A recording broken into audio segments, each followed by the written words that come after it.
السلام علیکم، آپ دیکھ رہے ہیں خبر، میں ہوں محمد مالک۔ پچھلے 72 گھنٹے میں 48 گھنٹے میں ایک بحث چل رہی تھی، بہت خبر نے وقت ڈالا ہوا تھا کہ جی یہ رائٹرز کی خبر تھی کہ جو ہمارے چیف آف ڈیفنس فورسز ہیں فیلڈ مارشل عاصم جا رہے ہیں امریکہ تھوڑے ہفتوں میں، اور وہاں بڑا مسئلہ ہوگا کیونکہ ٹرمپ تو چاہتا ہے کہ ہم فوجیں بھیجیں۔ پہلے تو انہوں نے ڈینائی کیا فورن آفس نے، ہم نے پہلے ہی آپ کو خبر کل دے دی تھی کہ ایسا کوئی سین نہیں ہے، لیکن آج عرب نیوز نے بھی خبر چلائی ہے، انہوں نے وائٹ ہاؤس کا ورژن لیا اور وائٹ ہاؤس نے کہا کہ ایسی کوئی میٹنگ سکیجول تھی نہیں اور ابھی تک کیلنڈر میں کوئی ایسی بات نہیں ہے۔ تو چلیں وہ تو ایک سائٹ پہ خبر ہو گئی، لیکن سیکیورٹی میٹر سے ریلیٹڈ ایک انٹرسٹنگ خبر آپ سے میں نے شیئر کر دی، وہ بڑی امپورٹنٹ ہے۔ یہ جو ہمارا ڈیفنس پیکٹ ہوا سعودی عربیہ کے ساتھ، اس کے بعد بہت سے ممالک نے انٹرسٹ شو کیا پاکستان کے ساتھ سائن کرنے میں۔ 8 ممالک بڑے سیریسلی پرسو کر رہے ہیں اس کو، اور انٹرسٹنگلی ان میں سے ایک ملک بنگلہ دیش ہے۔ اس لیے انڈیا کو آج کل بڑی پریشانی لگی ہوئی ہے، اور بنگلہ دیش دیکھیے قسمت کی بات کہ 1971 میں جب پاکستان 2 لخت ہوا تو اور بنگلہ دیش وجود میں آیا، اس میں انڈیا کا گورنمنٹ کی ڈائریکٹ انٹرونشن تھی، ملٹری انٹرونشن، پہلے مفتی بانی کو پالنا، فنڈ کرنا، پھر جو انٹرنل ہمارے ڈیفنسز تھے ان کو کیپٹلائز کرنا، اور پھر سیدھی فوج کشی۔ اس کے بعد بنگلہ دیش بن گیا، حسینہ واجد کے نیچے ان کا ایک سیٹلائٹ وہ اسٹیٹ بن گئی ہوئی تھی۔ پھر جب حسینہ واجد فارغ ہوئیں تو سڈنلی دا فارچونز ٹرنڈ اور بڑے ہم قریب آ گئے۔ لیکن یہ ڈیفنس پیکٹ، اور جس کو پاکستان سیریسلی دیکھ بھی رہا ہے کیونکہ ہے ایک سینسٹیو میٹر، یہ اتنا پریشان کن کیوں ہے انڈیا کے لیے؟ اس کی آپ نے وہ ایک ٹرم سنی ہوگی 7 سسٹرز۔ یہ وہ 7 ریاستیں ہیں جو کلچرلی اور جیوگرافی وائز لنک اپ میں ہیں اور یہ گھیرتی ہیں بنگلہ دیش کو، اور ان تمام ریاستوں میں بڑی سیریس انریسٹ ہے انڈیا کے خلاف۔ اس میں اروناچل پردیش ہے، آسام ہے، منی پور ہے، میگھالیہ ہے، میزورام ہے، ناگالینڈ ہے، تریپورہ ہے۔ لیکن ساتھ ہی یہ تو ہے 7 سسٹرز، لیکن اس کے ساتھ ہی ویسٹ بنگال بھی ہے۔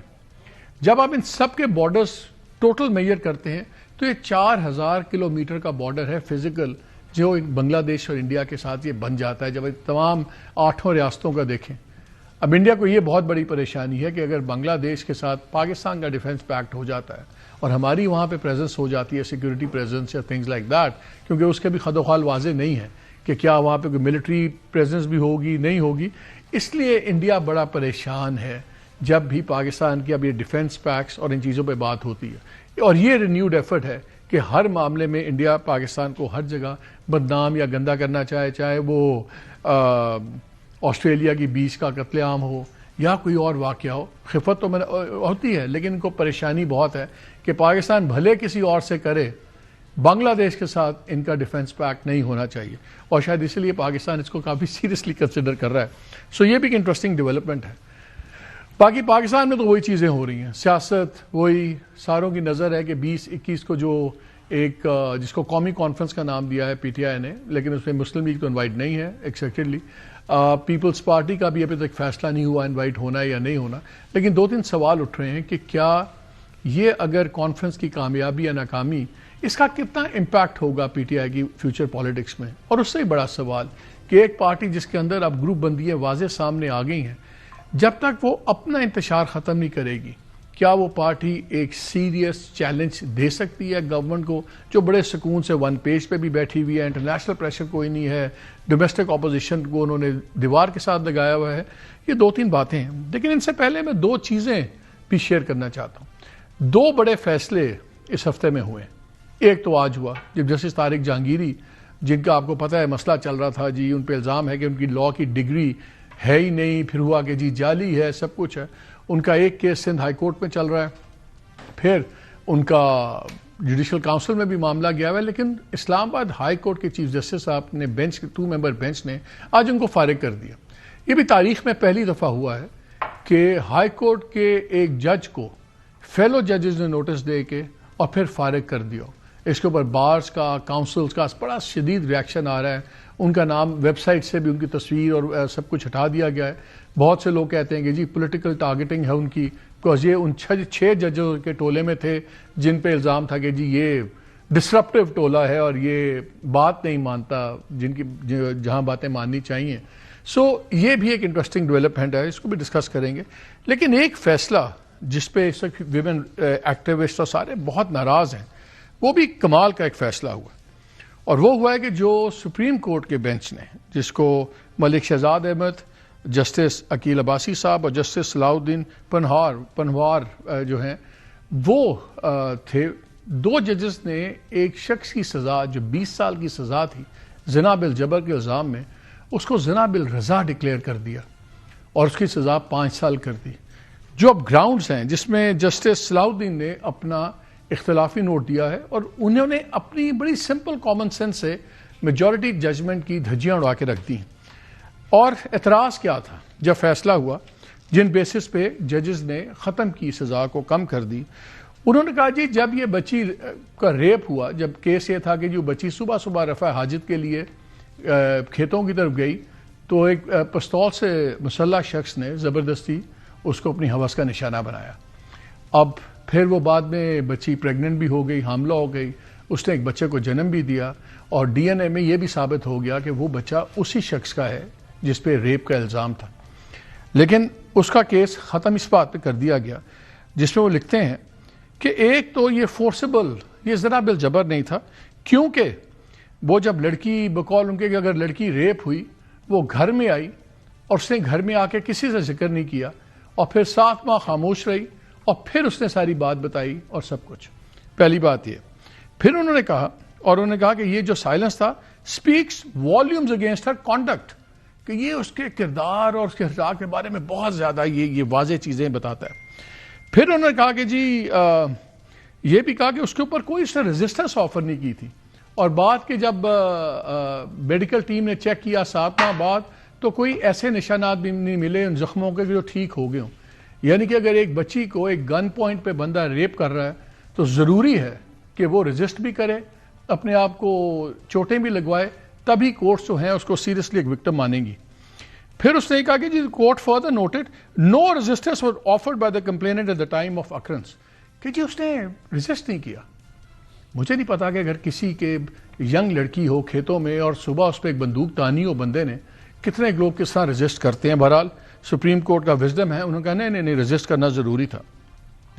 پھر ان کا جو کپڑے تھے، کپڑے بھی پھٹے ہوئے نہیں تھے، انہوں نے بتایا نہیں، دکھائے نہیں پولیس کو، تاکہ یہ تو ہم دیکھ لیتے کہ کپڑے پھٹے ہوئے تھے کہ نہیں پھٹے ہوئے تھے۔ یہ کوئی فلمی ریپ نہیں تھا کہ جس کے اندر وہ بندوق نکالتا ہے، اس نے چیخنا بھی ہے، لڑنا بھی ہے، مار بھی کھانی ہے، کپڑے بھی پھٹیں گے تبھی وہ سین پورا ہوگا۔ This was a real life rape in a rural area, اور ایک بچی جس کو، اور یہ یتیم بچی تھی جو ایڈیشنل نوٹ پہ بھی سامنے آیا، یہ ایک یتیم بچی تھی جو اپنے بڑے بھائی کے ساتھ رہتی تھی۔ کتنی بچیاں ہوں گی کہ اگر وہ صبح صبح رفع حاجت کے لیے باہر جائیں، ریپ ہو جائیں، یتیم ہوں، گھر میں بڑے بھائی کے اس کے کرم کے اوپر پڑی ہوں، اور وہ آ کے چیخنا چلانا شروع کر دیں گی۔ وہ خاموش رہی، اور شاید تبھی بات اس نے کھولی جب پتہ لگا کہ وہ حاملہ ہو گئی ہے، بیکاز اب وہ چھپ نہیں سکتی تھی اس کی جو بقول جو ہم عام لوگ کہتے ہیں بےزتی اس کی جو ہو گئی۔ اینی وے کرائم اس وقت بولا بچے کی شکل میں، لیکن انہوں نے کہا نہیں اس نے ریزسٹنس نہیں کی، تو اس لیے۔ اور پھر یہ بھی ایک کامنٹ آیا کورٹ کے اندر کہ اس بندے کو کیسے پتا تھا کہ وہ اس ٹائم پہ وہاں ہوگی؟ اگر کسی کا روٹین ہوگا روزانہ کھیتوں میں جانا اور کسی نے نیت رکھی ہوگی تو بڑا آسان ہے اس کے لیے کہ وہ اس کو پتہ لگ جائے کہ وہ کہاں ہے۔ یہ گراؤنڈز ہیں جس کے اوپر انہوں نے اڑا دیا اس سارے چیز کو۔ جو جسٹس صلاح الدین صاحب ہیں جنہوں نے اپنا ڈسینٹنگ نوٹ لکھا ہے، انہوں نے ساری باتیں پوائنٹ آؤٹ کی۔ انہوں نے کہا کسی کرائم وکٹم کا، سیکشل وائلنس کے وکٹم کا خاموش رہنا ہمارے معاشرے میں کوئی بڑی بات نہیں ہے، یہ روٹین کی بات ہے۔ لوگ خوف سے، عزت کے خوف سے، پھر اس بچی کو دھمکیاں بھی ملتی رہیں، سب کچھ ہوتا رہا۔ لیکن انٹرسٹنگ بات، ندا علی آسما جہانگیر لیگل ایڈ سیل کی جو ہیں اور ممبر ہیں اینٹی ریپ ایکٹ کی AGHS میں، انہوں نے ایک انٹرویو میں ایک نیوز ایجنسی سے بات کرتے ہوئے بتایا کہ جو جسٹس شہزاد احمد خان صاحب ہیں، انہوں نے یہ تیسری دفعہ ہے کہ ایک زنا بالجبر کے کیس کو زنا بالرضا کے اندر کنورٹ کیا ہے۔ It is not the first time, it is not the second time, it is the third time. So clearly کوئی ایک جینڈر انسینسٹیوٹی کہیں نہ کہیں پہ تو ہے۔ اور ایک اور سوشل ایکٹیوسٹ ہیں، انہوں نے بڑی اچھی بات کی، انہوں نے کہا شاید یہ سب کچھ اس بچی کے ساتھ اس لیے ہوا ہے اور بندہ اس لیے اس کا کم ہوگی سزا کہ بچی did not act like a perfect victim, کہ ایک خاص پیٹرن ہے جس میں ایک وکٹم کو بہیو کرنا چاہیے۔ اگر وہ چیخے چلائے گی نہیں, اپنے آپ کو چوٹیں نہیں لگوائے گی, کپڑے نہیں پھٹیں گے اور جناب پورا ایک تماشا نہیں لگے گا, تو اس کا مطلب ہے کہ اس کی رضا شامل ہے. یہ میں نہیں کہہ رہا, یہ تھرڈ جج خود کہہ رہے ہیں, آنریبل جج سپریم کورٹ کے. یہ فیصلے ہو رہے ہیں اس وقت اور وچ آر مائنڈ بلوئنگ کہ اگر اس قسم کے فیصلے ہونے ہیں تو پھر اللہ رحم کرے. بیکاز اگر اس بات پہ وکٹم بیہیویئر کے اوپر فیصلے ہونے ہیں تو پھر تو پتہ نہیں کرائم کس طرح ایلیمنیٹ ہوگا. اینی وے ذرا باقی باتوں پہ بھی آ جائیں, سیاست پہ بھی اور دوسرے حالات میں. ہمیں جوائن کیا ہوا نصرت جاوید صاحب نے. شاہ جی بہت شکریہ. ہمیں مظہر عباس نے جوائن کیا ہوا ہے کراچی سے, اور منیب فاروق نے ہمیں لاہور سے جوائن کیا ہوا ہے. منیب ذرا آپ سے شروع کرتا ہوں. یہ بڑی بحث چل گئی ہے, یہ فیصلہ تو خیر سامنے ہی ہے, 2 ججز کے فیصلے کو خود ڈسینٹنگ نوٹ نہیں کر دیا, اور ایک اور کسی نے کہا کہ جی یہ تو جینڈر بلائنڈنس ہے. اٹ از کیا کہتے ہیں اس کیس کے بارے میں؟ اور جو آج جسٹس طارق جہانگیری صاحب کا ہوا ہے یہ, اب اس میں سپلٹ اوپینین آ رہی ہے. کوئی لوگ کہتے ہیں ہو سکتی ہے, وہ کچھ کہتے ہیں جی یہ تو سپریم جوڈیشل کاؤنسل کا معاملہ تھا, تو یہ کیسے ہو گیا؟ Very quick comment on justice Tariq Jahangiri کہ کیا ہائی کورٹ. دیکھیے I believe مالک صاحب میں I am a little surprised with this. وہ اس لیے کیونکہ دیکھیے ہم نے یہ سن رکھا ہے کہ وہ مس کانڈکٹ ہو, یا بلکہ سن کیا رکھا ہے, میں تو بینگ اے اسٹوڈنٹ آف لا یہ کہوں گا کہ ایسا کوئی بھی معاملہ ہو جو کسی جج کے کانڈکٹ کے حوالے سے کسی بھی نو میٹر واٹ کوئی بھی چیز آتی ہو, وہ ایک اس کا طریقہ کار ہے, وہ سپریم جوڈیشل کاؤنسل میں ہی جانا چاہیے. وہاں سے ایگزیکٹلی یہی فیصلہ آ جائے, ایٹ لیسٹ وہ ہمیں میڈیم یا موڈ تو ٹھیک رکھنا چاہیے نا جی جو چل رہا ہے.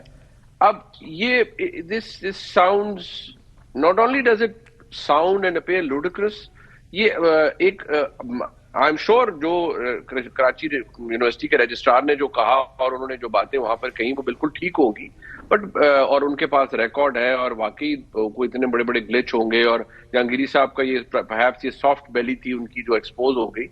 بٹ کچھ چیزوں کو اگر ہم اتنے بلیٹنٹلی کرنا شروع کر دیں گے کہ ایک اسی جج کا اسی عدالت کا جج ہے, اسی عدالت کے اندر 2 رکنی بینچ اور بیٹھتا ہے, اور وہ اس جج کی اہلیت کے اوپر کہ یہ اس قابل ہیں کہ یہ جج رہیں یا نہ رہیں, اس طرح کی پٹیشنز کے اوپر فیصلہ شروع ہو جائے گا, تو میرے نزدیک وہ بڑا انکالڈ فار ہے. یہ کام آلریڈی میرے خیال میں تو جہانگیری صاحب کے خلاف وہ سپریم جوڈیشل کاؤنسل میں بھی چیزیں پینڈنگ تھی. یہی سب کچھ وہاں ہو جاتا, ذرا بڑے پیمانے پر ہوتا, اس میں چیف جسٹس پاکستان انوالو ہوتے, باقی سینئر ججز انوالو ہوتے, کچھ جو اس کی کمپوزیشن ہے آپ کو بھی پتا ہے اس کے اندر کچھ چیف جسٹس انوالو ہوتے, ایٹ لیسٹ کوئی اس کی کوئی ویلیو تو ہوتی اس سب کی.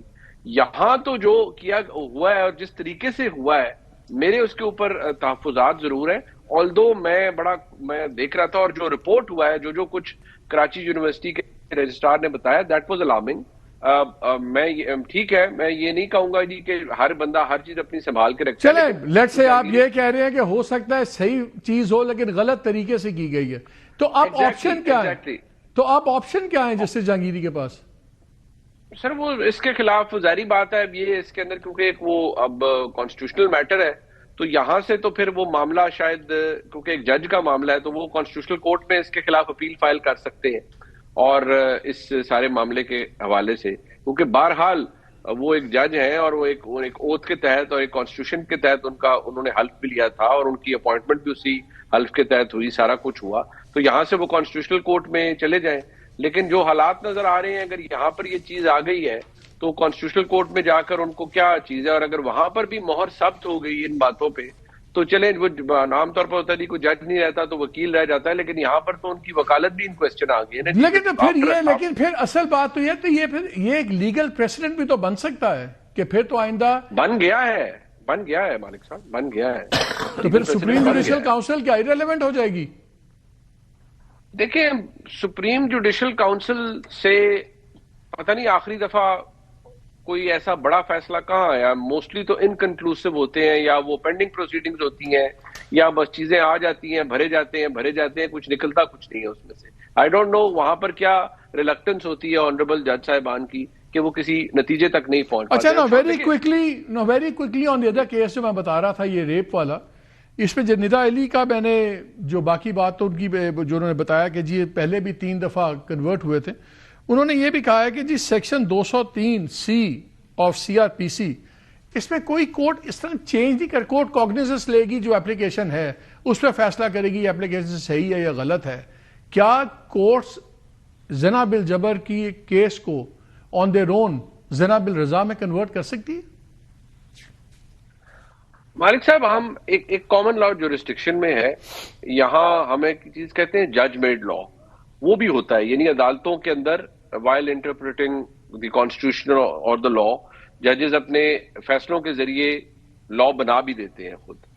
اور جس طرح آپ نے خود مینشن کیا کہ ان کا کوئی اپیرنٹلی کوئی تیسرا فیصلہ ایسا ہے جس میں انہوں نے زنا بالجبر کو زنا بالرضا میں کنورٹ کیا ہے.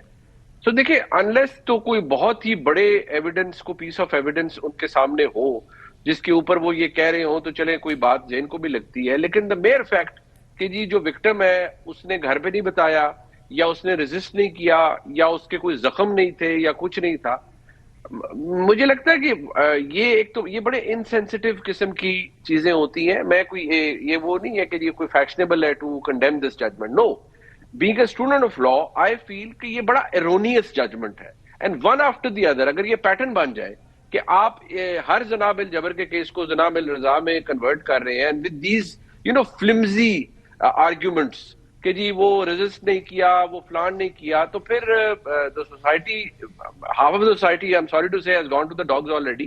تو پھر آپ کھلی چھوٹ دے دیں. اچھا, very quickly Shah ji and Mazhar both, کیونکہ میں نے باقی باتیں بھی کرنی ہیں, چھوٹا کامنٹ چاہیے. ہمارے ملک نے پہلے ہی ریپ کیسز وغیرہ کی اول تو کنوکشن ریٹ 1% سے بھی نیچے, بہت نیچے. پہلے ہی اول تو کیس چلتے نہیں ہیں, کیس چلیں تو بھی دھمکیوں سے اور بدنامی کے خوف سے لوگ صلح کر لیتے ہیں. بڑی تھوڑی پرسنٹیج کیس چلتے ہیں, اس سے بھی تھوڑی پرسنٹیج میں سزا ہوتی ہے, نہ ہونے کے برابر. اور اگر سزائیں ہونے کے بعد اس طرح فیصلے ہوں گے, ہمیں رائٹ ہے فیصلے کرٹیسائز کرنے کا, ہم ججمنٹ تو نہیں کر رہے. اور اس میں تو خود ان کے بردر جج, تیسرے جج نے ہی فیصلے کو اڑا کے رکھ دیا. ویری کوئکلی آپ کیا دیکھتے ہیں اس کا سوشل امپیکٹ اس قسم کے کیسز کا؟ یہ تو اور ڈسکریج نہیں کرے گا لوگوں کو؟ ارے بھیا, میں اس کو تو خالی خاتون اور مرد کے حوالے سے دیکھ ہی نہیں رہا ہوں, جینڈر سینسٹیوٹی. میں تو بڑے وسیع پیمانے سے, کاش کہ میں شاعر ہوتا یا افسانہ نگار ہوتا.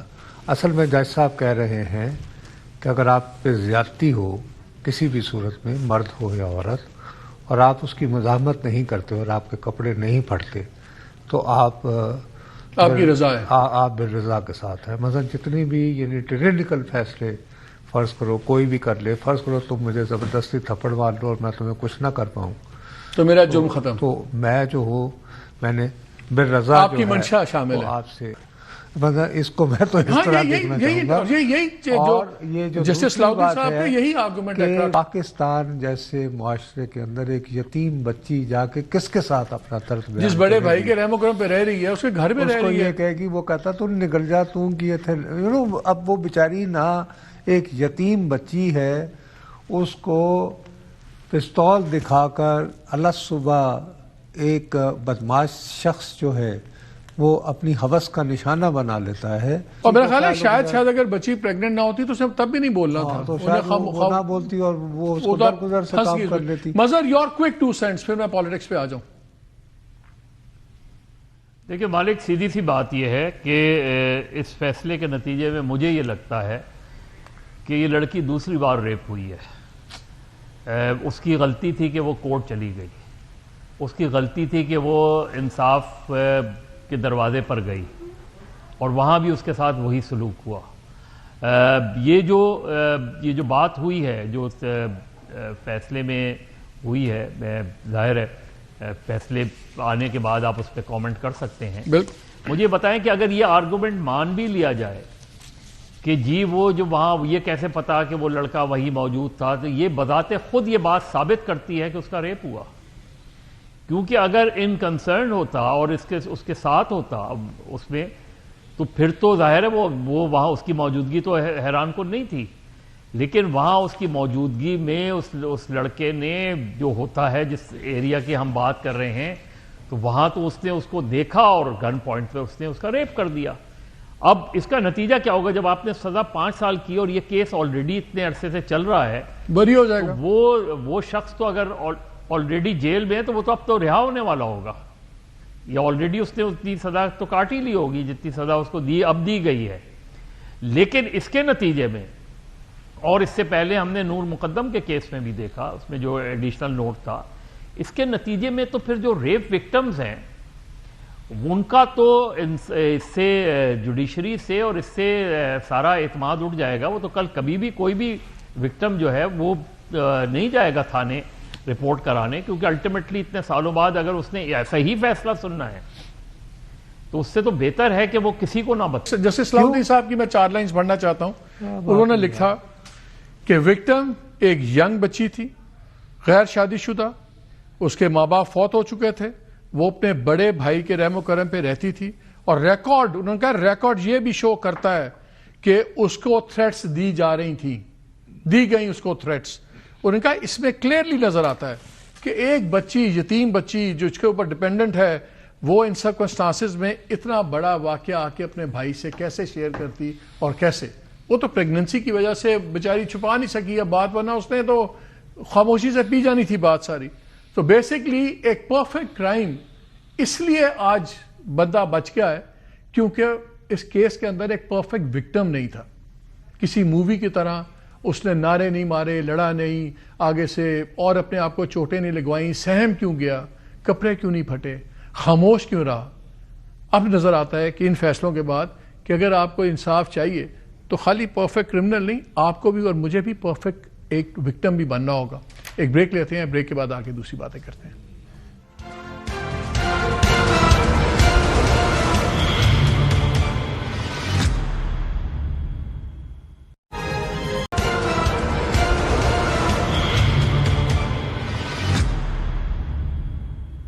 جی ویلکم بیک ٹو دا شو. اب ذرا سیاست پہ بات ہو جائے. شاہ صاحب 2 ہی راستے ہیں اب، مفاہمت یا مزاحمت. پارٹی کے اندر بالکل سپلٹ ہے. میری بہت لوگوں سے بات ہوئی جو ینگ ٹرکس ہیں، جس میں لیٹ سے آپ کی مشال یوسفزئی ہیں، آپ کے سہیل آفریدی ہیں، جب لوگ فور فرنٹ پہ شاید ہٹیں گے سارے. ایک تو یہ سپلٹ نظر آ رہا ہے کہ جو ینگسٹرز کا لاٹ ہے، یہ آپ کے میری طرح کے جو بابے بیٹھے ہوئے ہیں نا ان کی پارٹی میں، ان کی اب نہیں سن رہے. وہ کہتے ہیں جی ان کی سیاست فیل ہو گئی ہے، نہ یہ خان کو چھڑا سکیں، خان ہمارے طریقے سے چھٹے گا. لیکن گراؤنڈ ریالٹیز بھی ہمارے سامنے ہیں. اب کانفرنس کی بڑی 20-21 کی، پتہ نہیں اس میں کیا ہوتا ہے کیا نہیں ہوتا، کوئی نیا گرینڈ پولیٹیکل الائنس بننا تو نظر نہیں آ رہا. اب کیا آپشن پی ٹی آئی کے پاس بیانی مزاحمت اور بیہائنڈ دا سینز کوئی ٹاکس کا رہ گیا ہے، یا کوئی اور ہے پی ٹی آئی کے پاس راستہ؟ یار مالک، ایک سیدھی سادی بات ہے، ینگ تک ہم بھی اپنے، کبھی ہم بھی خوبصورت تھے کہ ہمیں بھی بڑی جوانیاں آتی تھیں اور آرام سے نہیں بیٹھنے دیتی. آپ ابھی بھی جوان ہیں. سوال میرا یہ ہے کہ آپ یہ دیکھیے، گورنمنٹ نے ایک تماشا بنایا ہوا ہے گزشتہ 1 مہینے سے مسلسل. آپ اور میرے اوپر تو کچھ نہ کچھ ہماری قواعد و ضوابط کے تحت چلنا ہے، کیونکہ ہم پیمرا کے نیچے لائسنس کے تحت چلائے، قواعد و ضوابط کے تحت ہمیں بولنا ہے. لیکن بھائی صاحب، یہ ٹیلی فون پہ تو ہر چیز میسر ہے نا. جب علیمہ بیوی اپنی بہنوں سمیت وہاں پہ بیٹھی ہوتی ہیں تو مسلسل لائیو کوریج نہیں آ رہی ہوتی ہے آپ کو ٹویٹ کے اندر. بالکل آ رہی ہے. مجھے یہ بتائیے کہ کل اور گزشتہ منگل اور اس سے گزشتہ منگل یہ میرے ینگ ٹرکس جو ہیں یہ قسمیں اٹھا کر مجھے کہیں کہ کس دن 1000 سے زیادہ لوگ وہاں پہ جمع تھے. یہ تو بلکہ they are walking into the trap of the government کہ صاحب دیکھیے ہم نے تو سوشل میڈیا کھلا چھوڑا ہوا ہے، آپ یہ تصاویر بھی دکھا رہتے ہیں اور وہ بہنیں بیٹھی ہوئی ہیں، تو اچھا تو تم نے اپنا مزاحمت کرنی ہے تو کر لو یار.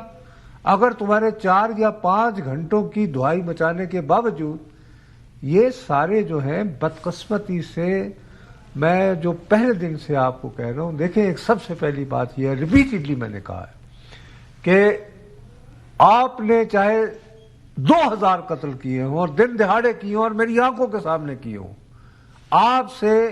آپ کو پھانسی لگنے تک یہ حق نہیں چھینا جا سکتا کہ آپ کی بہنیں آپ کو ملے، آپ کے قریبی عزیز و اقارب آپ کو ملے. تو گورنمنٹ فیڈ کر رہی ہے. گورنمنٹ جو ہے وہ اس کو تو دیکھو، بات سنو میری، ایک حوالے سے دیکھا جائے تو گورنمنٹ بھی ٹریپ ہو رہی ہے کہ ہر منگل کے دن اور تقریباً ہر جمعرات کے دن میرے اور آپ کو ریگولر ٹیلی ویژن پر بھی بیٹھ کے کم از کم ایک سیگمنٹ تو بات کرنی پڑتی ہے. اچھا اس کے بعد آپ پھر یہ کرتے ہیں کہ جب آپ دیکھتے ہیں کہ بہت کم لوگ، بھئی یا تو آپ یہ کہیں کہ انہیں پوری رات آپ کہہ رہے ہیں یہ جو آپ انہیں بیانیہ پوری ہے اس رات- کو گورنمنٹ اپنی دانستہ طریقوں سے فیول کر رہی ہے. نہیں بابو، دونوں فریق ہیں، دونوں فریق ہیں. جیسے مثال کے طور پر دیکھو، ایک درمیانی راستہ نکالنا ہی سیاست میں سب سے بڑی بات ہے. اس وقت آپ کی پرائیورٹی کیا ہے؟ اگر آپ تحریک انصاف کے دیوانے ہیں تو آپ کی فرسٹ پرائیورٹی یہ خان کو باہر ہے نکالو. کہ آپ اگر وہ نہیں بھی نکل رہے تو کم از کم اس بات کو انشور کریں کہ وہ جیل میں جو ہے ان کو جو سہولتیں میسر ہیں وہ پراپر ہوں، ان کی صحت اور زندگی اور سخت نہ کریں ان کی زندگی میں آسانیاں ذرا مظہر کو میں لیتا تو ہوں. ابھی تک اگر آپ نے جو مزاحمت کی ہے وہ تو ان کے لیے آسانیاں نہیں لے پائی ہے. اور باقی یہ کہ ینگ ٹیکس اور بوڑھوں کا تو اب آپ فیصلہ کس کو بھی کرنے جا رہے ہیں کہ جی اب کیا کریں؟ محمود خان چکزئی 16 سال کے بچے ہیں. اسی پہ آؤں گا نا مظہر. ابھی تو پھر ان سے رہنما. اچھا علامہ ناصر عباس وہ بیچارے تھے وہاں پہ، آپ کو یہ بات پتا ہے کہ ان کو بیچاروں کو اکثر، میں ذمہ داری سے آپ کو کہہ رہا ہوں، تو ان کو اکثر کھانسی کا اس طرح دورہ پڑ جاتا ہے کہ وہ بیچارے بے ہوش ہو جاتے ہیں. وہاں بھی ہو گئے تھے اور وہاں پہ بھی، اور لیکن ان کا نام ایف آئی آر میں نہیں لکھا گیا، تو وہ بھی کوئی ینگ ٹرک تو نہیں ہے. لیکن مجھے مظہر یہ بتائیں، ابھی سلمان اکرم راجہ نے بھی اس دن تقریر کرتے ہوئے ورکرز کو ایڈریس کرتے ہوئے کہا کہ دیکھیں 20-30 ہزار لوگوں سے انقلاب نہیں آ سکتا، اور ہم نہیں چاہتے کہ 1-2 دن کا تماشا لگائیں، سینکڑوں لوگ ہمارے مارے جائیں اور پھر بھی خان رہا نہ ہو تو کیا ہوگا. یہ مجھے بتائیں کہ یہ اب کیا آپ کو نظر آ رہا ہے؟ لائک یہ کانفرنس، ڈو یو تھنک یہ کانفرنس از اے نان سٹارٹر ایونٹ ہے کہ نان ایونٹ ہے؟ مالک مجھے خیر شاہ جی ظاہر مجھ سے سینئر ہیں، لیکن مجھے اکثر یہ جو اتنے 2-2.5 سال میں دیکھا، مجھے وہ پیپلز پارٹی کا 78 to 80 والا پیریڈ یاد آ جاتا ہے. اس وقت بھی یہ انکل کی ٹرم استعمال ہوئی تھی کہ جو انکلز ہیں یہ کچھ نہیں کر رہے. اور مجھے یاد ہے کہ اس وقت جو ینگسٹرز تھے انہوں نے جب بھٹو کو لاہور ہائی کورٹ سے پھانسی کی سزا ہوئی تو انہوں نے اپروچ کیا پیپلز پارٹی کی مرکزی قیادت کو کہ آپ کوئی کال ہی نہیں دے رہے، کس طریقے سے ہم بھٹو صاحب کو رہا کروائیں گے، کس طریقے سے بھٹو صاحب کو باہر لائیں گے. اور ان کو یہ یقین دہانی کرائی جاتی تھی کہ نہیں معاملات چل رہے ہیں، ٹھیک ہو جائیں گے، ہم کال بھی دیں گے، سب کچھ دیں گے. جب وہ زیادہ فرسٹریٹ ہوئے تو انہوں نے اپنے آپ کو جلانا شروع کر دیا. جو لاہور اور دوسری جگہوں پہ خود سوزی کے واقعات ہوئے، وہ اور فرسٹریٹ ہوئے تو انہوں نے بسیں جلانی شروع کر دیں. وہ اور فرسٹریٹ ہوئے تو ان کو پھر کوڑوں کی سزا ہوئی اور پھر لیکن کوئی ماس موومنٹ کی کال بھٹو کی پھانسی تک نہیں دی گئی اور بھٹو پھانسی چڑھ گیا. اس کے بعد بے نظیر اور بیگم نصرت بھٹو کو 1-2 سال بعد ملک سے باہر بھیج دیا گیا. اور اس کے بعد جو موومنٹ تھی وہ 83 کی موومنٹ چلی، ایم آر ڈی کی موومنٹ چلی، وہ پھر یہاں کیا ہو رہا ہے کہ یہاں نہ مزاحمت نظر آتی ہے نہ مفاہمت نظر آتی ہے. نہ مزاحمت کی کوئی تحریک چل رہی ہے نہ مفاہمت کی کوئی بات چیت چل رہی ہے. تو آپ یہ جو ایک ہم نے دیکھا پچھلے 2.5 سالوں میں، وہ یہ دیکھا کہ پی ٹی آئی کے لوگ جو ہے کبھی جو آپ دیکھیں نا کوئی اتحاد بھی نہیں بن پایا. یہ جو چکزئی صاحب کا اتحاد ہے اس میں کون سی جماعتیں ہیں؟ تو آپ کو یہ کانفرنس سے آپ ڈو یو تھنک اس کانفرنس کا کوئی امپیکٹ ہوگا کہ بس یہ ہوں گے، تقریریں ہوں گی اور کوئی اس میں سے سالڈ چیز نکلے گی؟ مجھے انفارچونیٹلی نہیں لگتا کہ اس کا کوئی امپیکٹ ہوگا، کیونکہ آپ کوئی گرینڈ الائنس بنانے میں اب تک ناکام رہے ہیں. نہ جماعت اسلامی آپ کے ساتھ آنے کو تیار ہے، نہ جے یو آئی آپ کے آنے کو تیار ہے، نہ آپ بس خود کوئی تحریک چلا رہے ہیں. تو مجھے تو اس وقت ایک ایسی سی پی ٹی آئی، ایک ایسی ظاہر ہے پی ٹی آئی کے ساتھ بہت برا ہو رہا ہے. سرکاری سطح پہ نہ انہیں جلسے کی اجازت ہے، نہ اسے دھرنے کی اجازت ہے، نہ آپ کہہ رہے ہیں کہ پی ٹی آئی کے پاس اس وقت کلیئر پولیٹیکل اسٹریٹجی نظر نہیں آ رہی کہ کرنا کیا ہے. اس وقت جو صورتحال نظر آ رہی ہے وہ کسی بھی طریقے سے یا تو آپ بات چیت کے لیے جاتے ہیں یا آپ مزاحمت کرتے ہیں. اور یہ جو سلمان صاحب کہہ رہے ہیں 20-25 ہزار بہت لوگ ہوتے ہیں. 20-25 ہزار کی اگر آپ اسٹریٹجی بنائیں تو وہ بہت ہی ایفیکٹو اسٹریٹجی ہوتی ہے. اسٹریٹجی نہ کیونکہ سلمان اکرم راجہ کا ایکسپیرینس بھی پولیٹیکل ایکسپیرینس بالکل نہیں ہے ان کا، بہت ہی آؤٹ اسٹینڈنگ لائر، نہ بیرسٹر گوہر کا کوئی ہے اس کے، تو آپ تجربات کیے جا رہے ہیں. پہلے آپ نے علی امین گنڈوپور کا تجربہ کیا، اب آپ سہیل آفریدی کا تجربہ کر رہے ہیں، دوسری طرف علیمہ خان بالکل ایک سیپریٹ لائن لیے ہوئے ہیں. تو پی ٹی آئی بیسکلی ان ڈسرے نظر آتی ہے، اور ان کے ساتھ، ان کے لڑکوں کے ساتھ ظلم ہو رہا ہے. اور گورنمنٹ جو ہے، گورنمنٹ کو یہ لگتا ہے کہ یہ تحریک چل ہی نہیں پائے گی، اس لیے گورنمنٹ جو ہے وہ ذرا سی بھی کوئی چیز ہوتی ہے، گیدرنگ ہوتی ہے، اس کو کرش کر دیتے ہیں. یہ کہ کنٹری وائڈ کوئی چیز نظر نہیں آ رہی. منیب، اگر آپ مظہر کی بات بھی سنیں، آپ نصرت صاحب کی بات بھی سنیں، تو ایک پیٹرن کلیئر نظر یہ آتا ہے کہ دو ہی چیزیں ہیں نا. اور اگر میں کانسپریسی تھیوری نکالوں تو وہ دو نکلتی ہیں تھیوریز. ایک تو یہ نکلتی ہے کہ ایک تو ہے کہ جی گورنمنٹ اتنی امپیریل ایروگنس سے سرشار ہو گئی ہے کہ سارے کھانے ٹک ہو گئے، یار ایسی کی تیسی، جو مرضی کرنا کر لو، جاؤ پھر ہم تو ایسے ہی ہیں، اگر اتنے بدماش ہو تو دکھا دو. اور اس لیے ان کو فرق نہیں پڑتا کہ ہر ٹیوزڈے کو، ہر تھرسڈے کو آپ ایک فیول دے رہے ہیں سوشل میڈیا کی کیمپینز کو، پریس کانفرنسز کو، اس کو they simply don't care. Second یہ ہے کہ ہم اتنا فرسٹریٹ کر دیں کہ جو ان میں تھوڑے بہت ماڈریٹ لوگ ہیں، مدبر لوگ ہیں، وہ ارریلیونٹ ہو جائیں پارٹی کے اندر، ینگ جذباتی ہاٹ بلڈڈ لوگ سامنے آ جائیں، اور کچھ ہو نہ ہو تو ایک 4.5 میں ہی اور کر دیں. اور اگر یہ 4.5 میں ہی کر دیں تو پھر ہم ان کو فائنل رگڑا وہ لگا دیں، جیسے نصرت صاحب نے کہا کہ they are walking to a trap. کیا دونوں سائڈز پہ ایک کیجول پولیٹیکل امیچورٹی چل رہی ہے، پاور کا نشہ چل رہا ہے، کہ واقعی it's a very well laid out trap کہ اچھا 75% ہم نے دبا دیا ہے، ایک 4.5 میں ہی ان کو مجبور کر دو تو پھر باقی بھی ختم کریں؟ کیا ہو کیا رہا ہے؟ مالک صاحب، میں چاہوں گا ذرا میری اگر بات آپ سن لیں. دیکھیے، ایک تو یہ it's more about the latter part of your argument, جو آپ نے کہا ہے کہ 75% تو کام ہو گیا ہے، باقی ہو جائے. دوسری بات میں آپ کو بتاؤں کہ جو تحریک انصاف کے ساتھ معاملات ہیں وہ گورنمنٹ کی تو ہے ہی نہیں، وہ تو آؤٹ سورس ہے. مطلب آؤٹ سورس کیا ہے کہ وہ جو جتنی کانفرنٹیشن ہے وہ تو اسٹیبلشمنٹ کے ساتھ ہے تحریک انصاف کی. گورنمنٹ تو کہیں فگر آؤٹ نہیں کرتی، گورنمنٹ صرف بینیفیشری ہونے میں فگر آؤٹ کرتی ہے کہ گورنمنٹ نیٹ بینیفیشری ہے اس تنازع کی. نمبر 2 بات یہ ہے کہ پاکستان تحریک انصاف کی جو بانی ہے جناب عمران خان، ان سے ایک بہت بڑی غلطی ہوئی ہے. And I am now seeing it, obviously یہ ایک بات میں بہت سی چیزوں کو دیکھ کے کہہ رہا ہوں. انہوں نے جو آج کی فوج کی قیادت ہے، یعنی فیلڈ مارشل عاصم منیر صاحب، ان کی پرسنالٹی کو نہ صرف مس کنسیو کیا بلکہ مس ریڈ کیا ہے. لیکن یہ دوسری طرف بھی تو یہ اپلائی ہوتا ہے نا، انہوں نے بھی تو دونوں نے ایک دوسرے کو انڈر ایسٹیمیٹ نہیں کیا. میں آپ کو بتاتا ہوں مالک صاحب کہ جو باجوہ صاحب کی اسٹیبلشمنٹ تھی، تنازع تو اس وقت شروع ہو گیا تھا نا خان صاحب کا. میر جعفر، میر صادق، جیسی ان کو حکومت نے نکالا اس وقت تو باجوہ صاحب تھے. باجوہ صاحب کے لیے عمران خان صاحب head come as a surprise, اور وہ later part obviously at the twilight of his innings ان کو لگا کہ بھئی یہ تو ہم نے اس بندے کو لے کر آئے تھے اقتدار میں، تو یہ ہمیں ہی لاگو ہو گیا. تو وہ پاکستان کی اسٹیبلشمنٹ کو پنجابی میں کہتے ہیں نا، خان صاحب وہ پنجابی میں کہتے ہیں لکو لے جانا، تو خان صاحب نے بالکل وہ کر لیا تھا کام. لیکن خان صاحب کو یہ لگا کہ جو کچھ میں نے باجوہ صاحب کے ساتھ کیا ہے وہی میں نئے جنرل کو پہلے تو بننے نہیں دوں گا، اتنا پریشر بلڈ کریں گے، اور اگر بن جائیں گے تو ہمارے اتنا پریشر ہوگا کہ یہ باؤ ڈاؤن کر جائیں گے ہمارے سامنے، اور ان کو یہ ریزسٹ نہیں کر سکیں گے. دیکھیے، جو لوگ جنرل عاصم منیر کو جانتے ہیں، people who have worked with ہم، انڈر ہم، اور ود ہم، اور جو بھی، ان کا خیال یہ ہے کہ جی he is a very tough man to deal with. He does not come under pressure, he does not operate in grey areas. He believes in black and white. He is a straight shooter. He is very blunt and inexplicably inaccessible.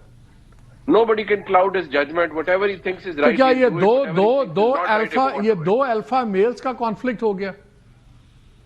بس کوئی عجیب سا ایک conflict ہے. میں مالک صاحب یہ عرض کروں گا، اور میں آپ کو یہ بات بتا دوں کہ جہاں تک اب یہ میں کہہ سکتا ہوں کہ مجھے جہاں تک اس وقت نظر آ رہا ہے کہ جب تک فیلڈ مارشل عاصم منیر صاحب پاکستان کی فوج کے سربراہ ہیں، یہی ڈسپنسیشن ہے، یہی سب کچھ ہے، مجھے خیر کی خبر نہیں نظر آ رہی عمران خان صاحب کے لیے یا تحریک انصاف کے لیے. اچھا، میں آپ کو یہ بھی جلدی بتا دیں. میں آپ کو یہ بتا دوں کہ یہ 9 مئی سے بہت پہلے چیزیں بہت ساری تھیں، اور وہ خراب کر چکے تھے خان صاحب اپنے لیے، اور ان کو جس نے بھی کنٹریبیوٹ کیا، مشورہ دیا اس میں کہ آپ ایسے کریں گے تو ایسے ہو جائے گا، ایسے کریں گے تو ایسے ہو جائے گا. فوج کنسیڈر یہ کرتی ہے کہ جی اس فوج کی قیادت کے اوپر 2 حملے ہوئے ہیں، ایک نومبر 2022 کے اندر اور ایک مئی 2023 کے اندر. لاسٹ 40 سیکنڈ 10 سیکنڈ کا ایک جواب چاہیے. کوئی چینج آپ کو اب آنے والے کچھ ماہ میں نظر آتا ہے کہ نہیں آتا اس سچویشن میں؟ میاں زلزلہ تو کسی وقت بھی آ سکتا ہے، لیکن اگر عقل استعمال کروں تو کوئی ابھی فی الحال کوئی صورت نظر نہیں آتی. مظہر، کیا ہم ایک امپاسبل سرکل آف فائر میں پھنس گئے؟ مالک، عمران کی شخصیت کیا ہے اور عمران خود اپنے بارے میں کیا کہتا ہے کہ جی آدمی اس وقت تک نہیں ہارتا جب تک وہ ہار مان نہ جائے. تو اب یہ جو سچویشن ہے کہ اس نے ہار تو ماننی نہیں ہے، یعنی اس کی شخصیت کا یہ حصہ ہے نا، چاہے وہ کرکٹ اٹھا لیں اور اس میں اٹھا لیں، اور وہ خود یہ کہتا ہے کہ یہ آدمی اس وقت تک نہیں ہارتا جب تک وہ ہار مان نہ لے. تو اب یہ جو سچویشن ہے تو وہ اس نے لیکن پولیٹیکل منوورنگ ہار تو نہیں ہوتی، پولیٹیکل منوورنگ ہار تو نہیں ہوتی. سر یہ you have to live to fight another day. چلیں سر، پولیٹیکل مینوورنگ یہ ہوئی نا کہ اس نے مولانا فضل الرحمان کی طرف ہاتھ بڑھایا، جس کے بارے میں اس کا بڑے سخت رویے تھے. اس نے اچکزئی صاحب کے ساتھ آج اچکزئی کو تمام پاور دے دی، جس اچکزئی کی چادر کے بارے میں وہ طرح طرح کے جملے کہا کرتے تھے. چلیں، مجھے بار بار کہا جا رہا ہے مظہر، انفارچونیٹلی وقت ہمارا ختم ہو گیا. I have to and thank you guys all of you. لیکن ناظرین بات ہے کہ لگتا ہے کہ امپاسبل سچویشن ہے، بٹ پالیٹکس بارے میں ایک ہی کہتے ہیں، it's the art of possible. دیکھنا یہ ہے who will make it possible. Break لیتے ہیں، ہمارے ساتھ رہیے گا.